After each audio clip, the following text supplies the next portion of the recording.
हम आज के सेशन को बिगिन अप कर रहे हैं दोस्तों। तो मेरे साथ आप लोग बने रहिए। हम लोग आपको यही बताने की कोशिश कर रहे हैं कि जब एनएलपी की बात आती है तो एनएलपी का जो बेस है वो उसको कहा जाता है न्यूरो लिंग्विस्टिक प्रोग्रामिंग। अब दोस्तों ये न्यूरो क्या है? न्यूरॉन से बना जो हमारे दिमाग के अंदर न्यूरॉन्स होते हैं, और जब आप इसको देख भी रहे हैं तो ये आपका थिंकिंग प्रोसेस है, यानी सोचने का एक प्रोसेस, एक तरीका। The way you use your senses to understand what is happening around you, यानी आप अपने सेंसेस को कैसे यूटिलाइज करते हैं। 5 इंद्रियां होती हैं दोस्तों: आंखें, कान, नाक, जीभ और टच। जब स्किन को टच करते हैं तो हम देखते हैं, हम लोग सूंघते हैं, हम टेस्ट करते हैं, हम सेंसेशंस जो टच करते हैं किसी चीज को, जो जो एक सेंसेशंस होता है उसको महसूस करते हैं, हम सुनते हैं। तो जो भी हमारी जिंदगी के अंदर जो इनपुट होते हैं इस 5 सेंसेस से होते हैं, और ये जो 5 सेंसेस के इनपुट है यही एक प्रोसेस है। जब अंदर कुछ जाएगा तो हम सोच रहे हैं उस थिंकिंग प्रोसेस को।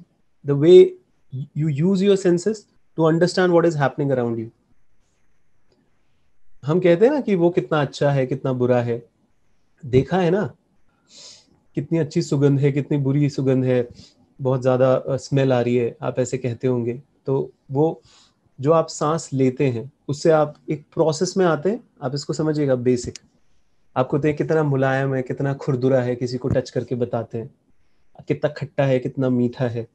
तो वो the way you use your senses to understand what is happening around you, जो भी आपकी जिंदगी में घटित हो रहा है, ये इन 5 इंद्रियों से, ये 5 सेंसेस से ही हमारे अंदर जाता है, और उसी को ही हम न्यूरो कहते हैं। समझिएगा, न्यूरो। अब जो दूसरी चीज है वो है लिंग्विस्टिक। लिंग्विस्टिक यानी शब्द। दोस्तों आप किस तरीके से भाषा का उपयोग करते हैं, और वो भाषा आपको किस तरीके से प्रभावित करती है, जो भी चीजें आपके आसपास हैं उनको कैसे प्रभावित करती है, आपको कैसे प्रभावित करती है। यदि मैं आपसे एक सिंपल सा सवाल पूछूं कि आप सबसे ज्यादा किससे कम्युनिकेट करते हैं, सबसे ज्यादा बातचीत आप किससे करते हैं, तो आप क्या जवाब देंगे? लिखिए, चैट बॉक्स में लिखिए कि आप सबसे ज्यादा बातचीत किससे करते हैं। बहुत अच्छा। फैमिली, खुद से, सेल्फ से, हिमसेल्फ, सेल्फ, खुद से। ठीक है, बहुत अच्छी बात है। और ये बिल्कुल सही बात है। जब आपने कहा कि आप खुद से बात करते हैं तो यानी, तो ये एक बात है कि हमारे दिमाग में खुद से बातचीत चलती रहती है, और हम दूसरों से भी भाषा का उपयोग करते हैं बातचीत करने में।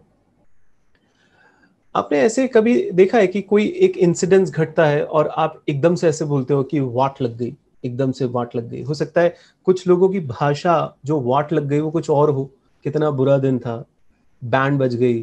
कुछ लोग ऐसे बोलते हैं अब मैं कहीं का नहीं रहा। और पॉजिटिव भी होता है, मजा आ गया, ऑसम, अमेजिंग था। ये शब्द, ये सब चीजें क्या हैं? ये बेसिकली एक लैंग्वेज पैटर्न है। समझिएगा इस चीज को, कि जब हम लिंग्विस्टिक की बात करते हैं, न्यूरो लिंग्विस्टिक, तो जो लिंग्विस्टिक पार्ट है वो आपके शब्द हैं। The way you use language, आप किस तरीके से भाषा का उपयोग करते हैं, और भाषा किस तरीके से आपको प्रभावित करती है, ये उसका पार्ट होता है दोस्तों।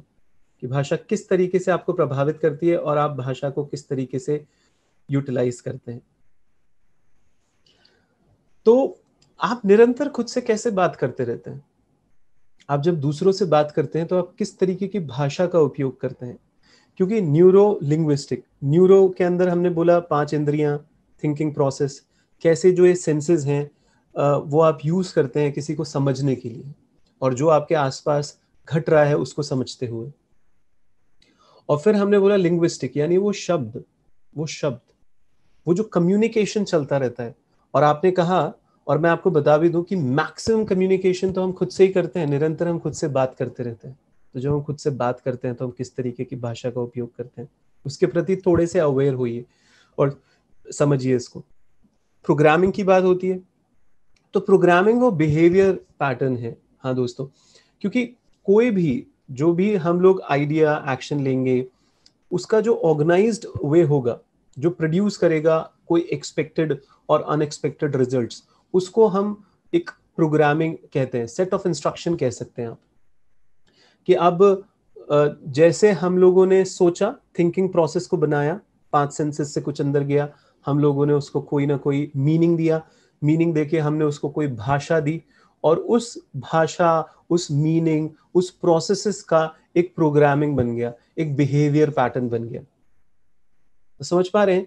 हम आपको बहुत सिंपल टर्म्स में ये समझाने की कोशिश कर रहे हैं कि न्यूरो लिंग्विस्टिक प्रोग्रामिंग आखिर है क्या, और इस पे चर्चा होती रहेगी पूरे प्रोग्राम के दौरान। इस पे बातचीत होती रहेगी कि ये जो न्यूरो लिंग्विस्टिक प्रोग्रामिंग है, इसको ऐसा नाम भी क्यों दिया गया। और रिचर्ड बेंडलर और जॉन ग्राइंडर, जिन्होंने ऑलमोस्ट रिचर्ड बेंडलर ने तो 1975 से इस पे काम करना चालू किया था, तो उनके दिमाग में क्या रहा कि उन्होंने इस तरीके का नाम दिया इस कॉन्सेप्ट को, क्योंकि पूरा जो कॉन्सेप्ट है वो इसी पे बेस्ड है दोस्तों, इन्हीं चीजों के ऊपर बेस्ड है। हम इसको लेते रहेंगे और आगे बढ़ते चले जाएंगे।